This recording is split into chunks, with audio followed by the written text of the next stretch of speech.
Are the Bengals more interesting to talk about than the Rams this week, do you think? Yeah. Or, I mean, the Rams have a ton of things to be talking about. So the Rams are interesting because they're doing it in the exact opposite way we're supposed to do it. Like Les Snead, whom I love, treats first-round picks like spoiled potato salad. Get it out of here. It's been in the sun too long, you know? Right. I mean, think about what they did. They traded 2 first-round picks to get Jared Goff, and then traded Jared Goff and 2 more first-round picks to get Matthew Stafford. They're on a run of going 7 straight seasons without a first-round pick.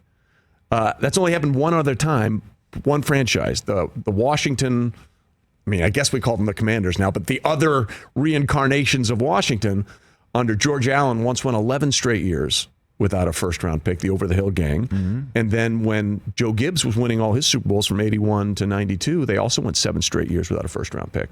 He's trading first-round picks for a proven commodity. Well. Jalen Ramsey, they traded one for Brandon Cooks. They traded one away for Brandon Cooks. So, I mean, right now they have a 2024 first-round pick. I'm under the complete assumption that they won't be using it. Exactly. You know, there's some freshman on campus right now thinking, "Damn, I'm not going to be a Ram." Nope. I'm going to go find me a 5-year vet. Shot. But he always he chafes at this conversation though because teams are built on second night picks and now third day picks. But that's why they're good at this, because Cooper Kupp wasn't a first round pick, right? No. They find Tyler Higbee wasn't a first round pick. Hell, Bobby Trees, Robert Woods wasn't a first round pick. So what enables them to do what they do is the fact that their scouting department is so good. Because if they weren't finding all these other players in rounds 2 through 7 and undrafted free agents, none of this would work. None of it. It's just a testament to doing it a different way. And it proves the cap, really. Any team that says, well, we can't because of the cap, that's an excuse. The cap is like a bowl of Jell-O. It's completely malleable and changeable. You can take this money over here and make it over here, convert it to a signing bonus so it doesn't. Like when the Chiefs signed Mahomes to that $500 million deal, they created cap space.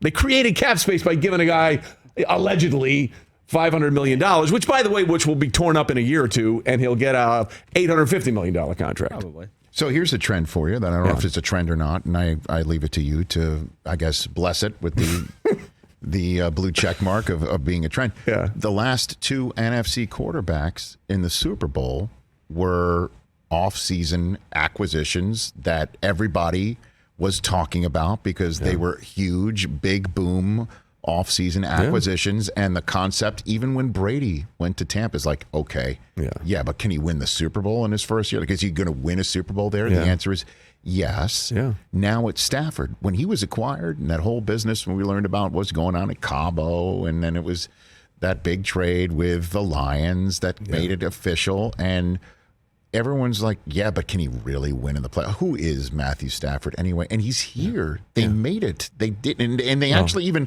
did the Bucs one better by not only eliminating them, but hosting the NFC Championship game. Which the Bucs didn't do a year ago because they were a wild card. So is that a trend, do you think? Like the next, like as Rodgers is going to basically say, put me on the market?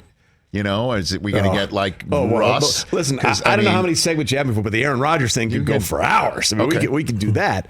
But it is, see, this is, and it goes back to my premise. Yes. Like, wins are not a quarterback stat. Teams win games. You got Stafford on a better team. Guess what? He won playoff games. He was in Detroit. They were not a good team. They lost playoff games. Tom Brady went to a team that had Godwin, that had Evans. They got Antonio Brown. And, let's get that Gronk guy out of retirement. Right. That might have had some say. And the defense as well. Devin White, Shaq Barrett that came over from Denver. I mean, they went to really good, both of these guys went to really good situations. I'm not taking anything away from their play, but they were dropped into pretty cushy situations that allowed them to succeed. I mean, remember, the Bucs last year were 7-5. And that was, remember, the 4 fingers with a Thursday night game against the Bears, Tom. And then they didn't lose again. And the Rams were kind of the same way, Yeah, they had that mid-season slump. And that was when Robert Woods went down and Odell came in. By the way, apparently Odell not the problem in Cleveland. Apparently that wasn't the thing. Maybe it might have been some other things. But, you need to find a rhythm. And it's always that team that gets in a rhythm late. And it feels like the Bucs did that last year, and the Rams are certainly in that rhythm now. I guess the Super Bowl for Cleveland Browns fans, right? They're going to be like, if the Bengals win, when they don't have to hear about Odell, and if Odell wins, it should be like, could have had him. And the worst part, the Browns and the Lions are the oldest 2 teams that have yet to get to the party. I mean, the other ones are, the Texans and the Jags. They've only been around for a while. Hey, you watched all the way to the end. Thanks for that. Watch more right here.